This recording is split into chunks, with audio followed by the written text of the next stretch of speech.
Florida out of Vice President Gore's column and putting it back in the too close to call column. Florida, back to the too close to call column.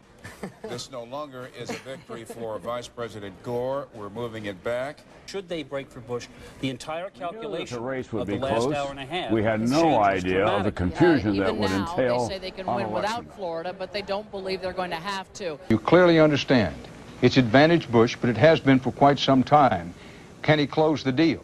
We just simply don't know. In the year 2000, the United States presidential election was a riveting and hard-fought battle.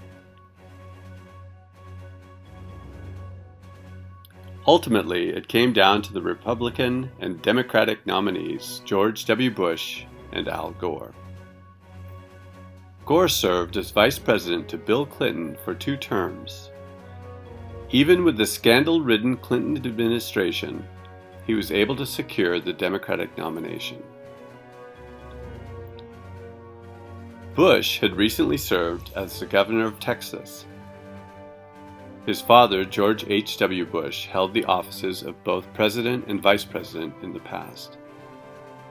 Bush Jr. was predicted to win by a landslide until poll results changed drastically in October.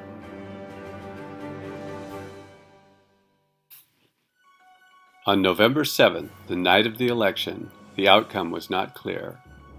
Sources were reporting wide variance in exit poll numbers and some states, notably Oregon and New Mexico, would not have finalized results until the next day. The confusion and obscurity centered around Florida, which would eventually have the most contested results of the entire election. Initially, Florida had been called as a win for Gore. It suddenly became an almost definite win for Bush. With this knowledge, Gore called Bush to concede the election. Only a few hours later, polls were showing the 2 candidates separated by just 600 votes in Florida. Gore then called back to rescind his concession. Florida law mandated a recount due to the close margin. It resulted in a 327-vote lead for Bush. However, the recount had uncovered several legal and procedural issues. Punch ballots used in the Florida election created chads, small pieces of paper that are punched out to cast a vote. Some were hanging or pregnant, indicating incomplete or uncounted votes.